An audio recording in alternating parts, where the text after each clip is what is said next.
নানা আয়োজনের মধ্য দিয়ে রাজশাহী বিশ্ববিদ্যালয়ের ৭৩তম প্রতিষ্ঠা বার্ষিকী পালিত হচ্ছে। এতে ভূমিমন্ত্রী সহ উপস্থিত রয়েছেন অন্যান্য অতিথিরাও। এ নিয়ে সবশেষ পরিস্থিতি জানাতে রাজশাহী বিশ্ববিদ্যালয় থেকে যুক্ত হয়েছেন রাকিবুল হাসান। রাকিব, প্রতিষ্ঠাবার্ষিকীর আয়োজন কেমন দেখছেন? আর এই যে ৭৩ বছরেও সেবার মান উন্নয়ন সহ শিক্ষার্থীদের যে আবাসন সংকট রয়েছে, সেটা আসলে কত দ্রুত সময়ের মধ্যে সমাধান সম্ভব বলছে প্রশাসন?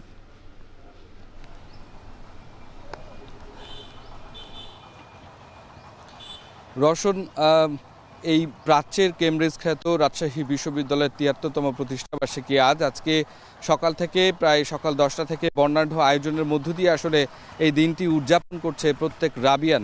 এবং আমরা সিনেট ভবনের সামনে আছি। সিনেট ভবনের ভেতরে ভূমিমন্ত্রী সহ বিভিন্ন বিশ্ববিদ্যালয়ের উপাচার্য, রাজশাহী বিশ্ববিদ্যালয়ের উপাচার্য সহ অন্যান্য শিক্ষক শিক্ষার্থীরা তারা এই দিবস উপলক্ষে একটি আলোচনা সভায় অংশগ্রহণ করেছেন এবং সেখানে মূলত রাজশাহী বিশ্ববিদ্যালয়ের বিভিন্ন দিক তুলে ধরে কিন্তু আলোচনা হচ্ছে। এবং যেই বিষয়টি আসলে রাজশাহী বিশ্ববিদ্যালয়ে সবচেয়ে বেশি গুরুত্ব দিয়ে থাকেন প্রত্যেকেই, সেটি হচ্ছে আবাসন সংকট।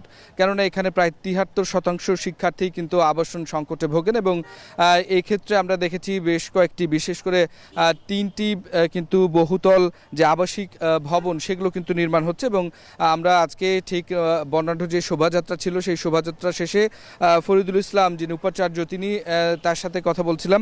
তিনি যেটি বলেছেন যে রাজশাহী বিশ্ববিদ্যালয় খুব দ্রুত সময়ের মধ্যে শুধুমাত্র পঠন পাঠন নয়, এর যে গবেষণা কার্যক্রম এবং এর যে অন্যান্য সুবিধাগুলো সেগুলো আসলে বাড়ানোর চেষ্টা করছেন এবং বিভিন্ন বিশ্ববিদ্যালয়ের অর্থাৎ বিশ্বের অন্যান্য বিশ্ববিদ্যালয়ের সাথে কোলাবোরেট করে বিভিন্ন ধরনের প্রোগ্রাম চালু করার কথাও আসলে এই রাজশাহী বিশ্ববিদ্যালয় ভাবছে। সুতরাং যেই সমস্ত অসঙ্গতিগুলো এই বিশ্ববিদ্যালয়ে রয়েছে এবং যেই চাহিদাগুলো এখনও পর্যন্ত আসলে শিক্ষার্থীদের মধ্যে থেকে গেছে সেগুলো পূরণের আপ্রাণ চেষ্টা তাদের আছে এবং তারা বলছেন যে তাদের সময় এই বিষয়গুলো নিয়ে কাজ করার কে সবচেয়ে বেশি আসলে গুরুত্ব দিবেন।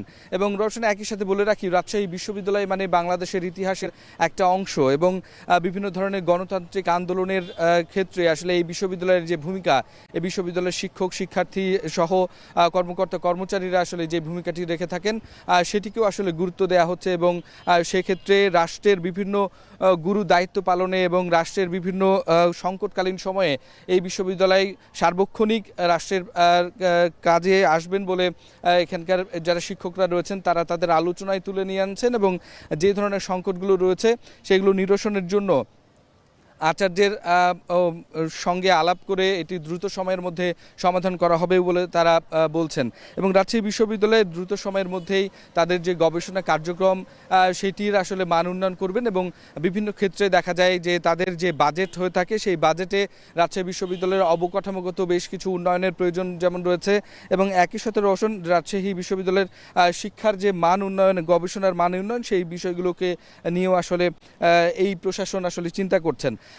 উপাচার্য যেটি বলছিলেন যে রাজশাহী বিশ্ববিদ্যালয়ের যে আবাসন সংকট সবচেয়ে বড়, সেই আবাসন সংকট নিরসনের জন্য আপাতত আসলে রাজশাহী বিশ্ববিদ্যালয়ের আশপাশে যেই সমস্ত হল বা মেসগুলো রয়েছে তাদের সাথে আলাপচারিতার মধ্য দিয়ে এবং এই শিক্ষার্থী সংগঠনগুলোকে সাথে নিয়ে কিন্তু এই সংকট কাটিয়ে ওঠার প্রাথমিক একটি কার্যক্রম তারা হাতে নেবেন। তো রওশন, এই ছিল আমার কাছে সবশেষ খবর। রাজশাহী বিশ্ববিদ্যালয় থেকে যুক্ত ছিলেন রাকিবুল হাসান।